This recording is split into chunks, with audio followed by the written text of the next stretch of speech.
Il faut savoir que les prédicateurs, les hommes et les femmes de Dieu ne sont pas des stars d'Hollywood. Ce sont des serviteurs de Dieu. Un enseignement qui dure 1 heure, vous prenez les 5 minutes ou 2 minutes là, où le pasteur dit fort, fort, fort là. Tu as des enfants hors mariage avec un homme qui ne t'a pas épousé. Tu vis avec lui. Quitte-le! Quitte-le! Vous mettez juste ça. Nous savons tous que quand un pasteur prêche comme ça, il y a une introduction, un développement, une conclusion. Il y a toujours une solution. Vous mettez ça comme ça en ligne à quelqu'un, il voit ça, il dit « Oh, donc je quitte mon gars comme ça. » La personne peut le faire. D'autres femmes peuvent dire « Je ne le fais pas. » Et ce pasteur-là, je ne l'écoute plus. Ou je veux plus de Dieu parce que Dieu est méchant. Donc il faut expliquer aux gens, quitte à ce que la prédication à mettre en ligne dure 20 minutes, il faut mettre ça aux gens. Ça peut sauver des vies.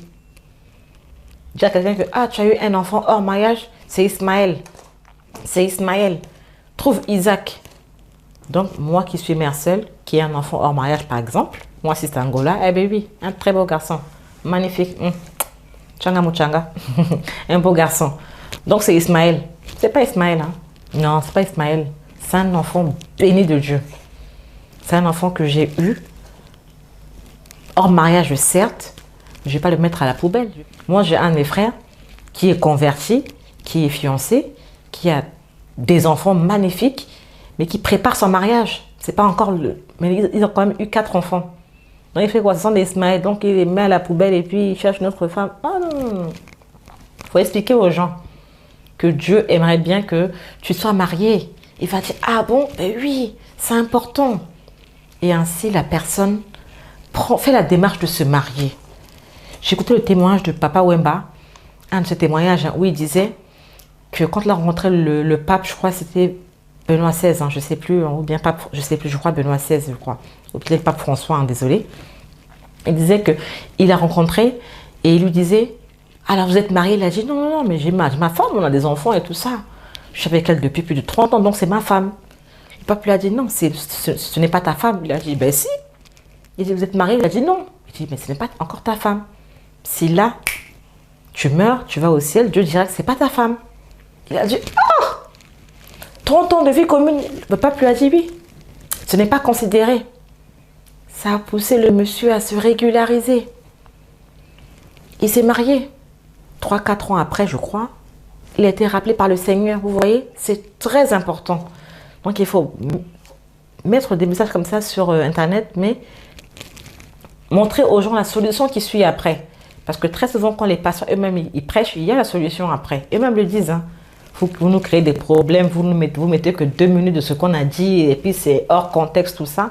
Donc, pour ne pas faire du hors contexte, si un message dure 1 heure, ben, nous le ferons 2 parties. Partie 1 et partie 2. Ça, c'est très important. Maintenant, en dehors des pasteurs dont nous n'avons pas l'occasion, pour l'instant, de rencontrer, nous avons le souhait, le désir d'aller vers des frères et des sœurs. Pas besoin d'être pasteur. Au contraire, on veut des frères et des sœurs qui ne sont même pas pasteurs. Parce que chacun son onction. Il y a un pasteur qui a dit, nous sommes là sur la chair, on vous prêche, mais il y a des gens qui sont assis là, qui en savent plus que nous. Mais s'ils sont assis là, ce n'est que par humilité.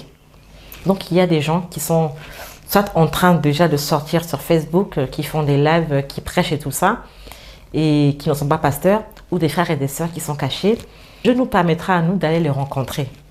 Des frères et des sœurs qui prient, qui prêchent, ou même des chantres de l'Éternel. Les gens, quand ils chantent, tu sens que c'est de Dieu. À dire tout est... À dire, tu as des frissons, tu dis waouh, là Dieu me touche. C'est comme en lingala. On ne comprend toujours pas le lingala complètement. Mais quand un Congolais chante, oh Seigneur, non, non, non. Quand on parle, je ne dis pas de non, mais quand vraiment, qui ne dit pas, ah, c'est en fait le Saint-Esprit qui te parle, tu es là, tu as des frissons, tu sais que là, ça vient de Dieu. Donc, nous aimerions bien aller vers ce genre de personnes-là. Nous ne sommes pas pressés, parce qu'il y a beaucoup de faux. Donc, il faudra se méfier. Quand on publie une vidéo ou un chant d'un frère ou d'une sœur, il faut qu'on en sache aussi un peu plus sur la personne. Parce qu'on prêche aussi par le comportement. les gens du monde disent, faites ce que je dis et pas ce que je fais. Là, c'est le monde. Avec Dieu, ce n'est pas comme ça. Tu fais ce que tu dis et ce que tu es. Le comportement doit aller avec. C'est pas que tu prêches sur la chair et quand tu descends, c'est autre chose. Non, ça ne passe pas. Parce que les gens nous regardent. Les gens vous regardent. Donc, il y a tellement de faux, mais ne vous inquiétez pas. Le vrai fait toujours la différence. Hein. Les faux, là, même si ça dure 10 ans, ça n'a pas duré. Quand le vrai sort, tu vois, tu sais, tu vois, tu sens. Même sans rencontrer la personne. C'est pas que Facebook ou, je sais pas, Internet est devenu un baromètre. Mais il y a des gens, même sans les rencontrer, tu les vois comme ça. Tu dis non, lui là, c'est un menteur. Non, lui, c'est un faux. Non, lui, c'est trop. Non, lui, vraiment, la zone de délivrance, lui, c'est exagéré. Vous pouvez vraiment le savoir. Surtout pour ceux qui ont le Saint-Esprit, qui ont une communion avec le Saint-Esprit, ils le savent. Sans vous serrer la main. Et tu dis, ah, vraiment, mais quel faux, hein. Ça se voit, ça s'entend. Vous voyez ça? Donc, nous devons vraiment faire très attention pour ne pas mettre quelqu'un qui n'est pas exemplaire et qui vous parle de la parole de Dieu.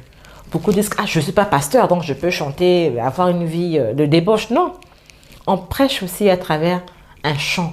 On parle aussi, on gagne des âmes, on gagne des âmes à travers les chants, qui sont chantés. Donc, on ne peut pas dire, je ne suis que chantre, je peux avoir une vie de débauche, je chante, j'ai une belle voix et ça passe. Peut-être la voix peut être belle, mais est-ce que les gens sont convertis aussi à travers ce que tu chantes? Donc ça aussi, c'est très, très important.